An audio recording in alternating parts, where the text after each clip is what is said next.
ሰዎች ጀነት አይገቡም። ረበል ካዕባ አይገቡም ጀነት።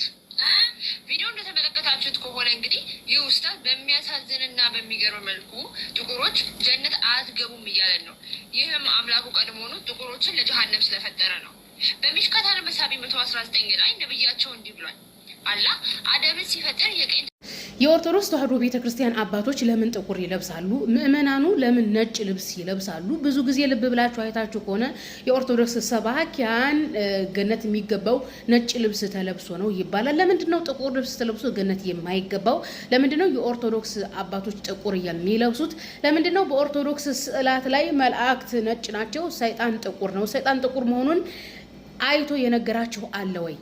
ይህንን ያልኩበት ምክንያት መግቢያ ላይ ያሰማችሁ ኦርቶዶክስ ወገናችን በእስልምና ላይ ስለ ዋሸች ውሸቷን ለማጋለጥ እንደ ምሳሌ ነው ያቀረብኩት። የኦርቶዶክስ ካፊሮች፣ የፕሮቴስታንት ካፊሮች በተደጋጋሚ በጥቁር ሰው ጉዳይ በእስልምና ላይ ይቀጥፋሉ። ቅጥፈታቸውን በተደጋጋሚ አጋልጠናል። እነሱ ከውሸት አይቆጠቡም። ክርስትና ውሸታም እንዳይሆኑ ያልጠቀማቸው ሃይማኖታቸው ነው። አንድ ሃይማኖት አንድ ሰው ከውሸት ካላዳ ነው ይሄ ሃይማኖት አይደለም ማለት ነው። እንደውም እስልምና ከሌላ ሃይማኖት ለየት የሚያደርገው የሰው ልጅ ካፍር ነው የተፈጠረው፣ አፈር ደግሞ ነጭም ጥቁርም አለው የሚል ብቸኛ ሃይማኖት በመሆኑ ነው። ይህም ብቻም ሳይሆን ነቢያችን አለይሂ ሰላቱ ወሰለም አዘን የሚያደርግላቸው ቢላል ኢብኑ ረባህ ጥቁር ነው። እንደውም ገነት የተመሰከረለት የነቢያችን አለይሂ ሰላቱ ወሰለም ደቀ መዛሙር ነው።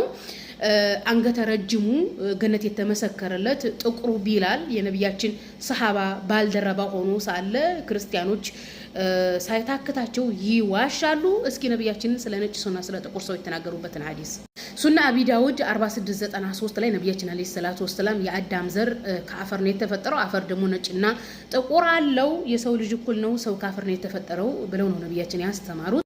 ክርስቲያኖች ሳይታክቱ የሚዋሹበት ሚሽካት አልመሳቢህ 119 ላይ ያለው ሐዲስ ስለ መልካም ስራና ስለ መጥፎ ስራ እንጂ ስለ ጥቁር ሰውና ስለ ነጭ ሰው አይደለም የሚያወራው። ማንም ሰው ሐዲሱን ማንበብ ይችላል። ስራቸው መልካም የሆነ ማለትም ስራቸው መልካም የሆነ በነጭ ነው የተጠቀሱት። ስራቸው ክፉ የሆነ ማለትም ኃጢያተኞች ደግሞ በጥቁር ነው የተገለጡት። ስለዚህ ጥቁሮቹ ማለትም ኃጢያተኞቹ ወደ ገሃነም፣ ነጮቹ ማለትም መልካም ስራ ያሰሩት ወደ ገነት ይገባሉ የሚል ሐሳብ እንጂ ያለው ጥቁር ሰው ያሉ ካፊሮች እንደሚቀጥፉት ሐሳብ የለውም ሐዲሱ። እንደዚሁም በሱረቱል አልኢምራን 106ኛው አንቀጽ ላይ መልካም ስራ ያላቸው ፊታቸው ነጭ ይሆናል ተብሏል። ኃጢያት ያለባቸው መጥፎ ስራ ያለባቸው ደግሞ ፊታቸው ይጠቁራል ተብሏል። ስለዚህ በእስልምና ሃይማኖት በሐዲስና በቁርአን ነጭና ጥቁር የመልካምና የመጥፎ መገለጫ እንጂ የጥቁር ሰውና የነጭ ሰው መገለጫ አይደለም። በጣም ያሳቀኝ ሰሂህ ሙስሊም 70 ላይ ያለውን ሐዲስ አምጥታ ስለ ነጭ ሰውና ስለ ጥቁር ሰው እያወራች ነበረ። ሰሂህ ሙስሊም 70 ላይ ያለው ሐዲስ ስለ አሳዳሪና ስለ ባሪያ እንጂ የሚያወራው ስለ ነጭ ሰውና ስለ ጥቁር ሰው ፈጽሞ አያወራም።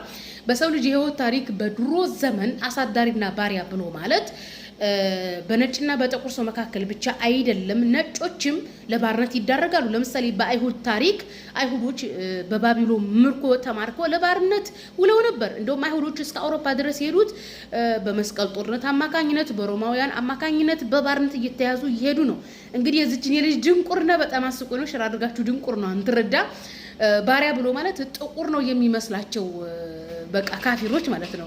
ባሪያ የሚለውን ሲያዩ ጥቁር ነው የሚመስላቸው። ለምሳሌ መጽሐፍ ቅዱስ ላይ ኢየሱስ ክርስቶስ በጣም ብዙ ምሳሌ የሚያደርገው ባሪያና አሳዳሪ ነው። አሁን ራሱን ኢየሱስ ክርስቶስ ዮሐንስ 13:16 ላይ ባሪያና ጌታ እኩል እንደማይሆን ላኪና መልእክተኛ እኩል አይደለም ብሏል። እኔና አብ እኩል አይደለንም፣ አሳዳሪና ባሪያ እኩል እንደማይሆን ብሎ ምሳሌ ሰጥቷል። ራሱን በባሪያ ሂሳብ ነው እንትን ያለው። ስለዚህ ኢየሱስ በነበረበት ዘመን የነበሩ አይሁዶች አሳዳሪዎች፣ የአይሁድ አሳዳሪዎች እንትኖቻቸው አገልጋዮቻቸው ጥቁር ነበሩ እንዴ? አይደሉም፣ ነጮች ነበሩ። ስለዚህ ባሪያ ሲባል ግዴታ ጥቁር ብቻ አይደለም። እንግዲህ ባሪያ የሚለውን ጥቁር ነው የሚለው ግንዛቤ በሰው ልጅ ህይወት ታሪክ ውስጥ እንዲመጣ የሆነው ፕሮቴስታንቶች አሜሪካን ቅኝ ግዛት ከያዙ በኋላ የስንዴና የጥጥ እርሻ ለማሳረስ ወደ አፍሪካ መጥተው ጥቁሮቹን ለባርነት ይወስዷቸው ስለነበረ ባርነት ከጥቁር ሰው ጋር ተያይዞ ነው እንጂ ባርነት ነጩም ጥቁሩም ለባርነት አድሯል። በነገራችን ላይ እና ሸላደርጋቸው አድርሱላ። መጽሐፍ ቅዱስ ላይ መልካም ስራና መጥፎ ስራ በጨለማና በብርሃን ነው የተወከሉት። መጥፎ ስራ በጨለማ በጥቅርሻ በጥቁር ነገር ተወክሏል። መልካም ስራ ደግሞ በብርሃን ተወክሏል። ለምሳሌ ሰቆቃወ ኤርምያስ 4:8 ማንበብ ትችላላችሁ። እንደዚሁም ኢዩኤል 2:2 ማንበብ ትችላላችሁ። ይሁዳ 1:13 ማንበብ ትችላላችሁ። ስለዚህ ጥቁርና ነጭ ሲባል ነጭ የብርሃን የመልካም ምሳሌ ነው። ጥቁር ደግሞ የሀዘን የመጥፎነት የኃጢአት ምልክት ነው። የኦርቶዶክስ አባቶች ለምሳሌ ጥቁር የሚለብሱበት ትልቁ ምክንያት ምንድነው? የክርስቲያን መንግስታት ስለወደቁ አገራችን አህዛቦች ኖሩበት የኦርቶዶክስ መንግስት የለም በሚል ሀዘን ነው እንግዲህ ጥቁር የሚለብሱ ዘላለማቸው ማለት ነው። ያው ጥቁር የኃጢአት የመጥፎነት የጨለማ ምልክት ነው። በኦርቶዶክስ ስዕላት ላይ ስትሄዱ መላእክት ነጭ ናቸው፣ ሰይጣን ደግሞ ጥቁር ነው። የኦርቶዶክስ አባቶች እንግዲህ እንደምታዩት ጥቁር ነው የሚለብሱት እድሜ ዘመናቸውን። የሆነበት ምክንያት እንግዲህ ሀገራችን ላይ የኦርቶዶክስ መንግስት ወድቆ ሌላ መንግስት ስለሆነ በሚል ነው እንግዲህ ዘላለም ዓለማቸውን ጥቁር የሚለብሱት። ጥቁር ለብሰው ነው ወደ ገሃነም የሚወርዱት ማለት ወደ ወዴት ይሄዳሉ? ቆይ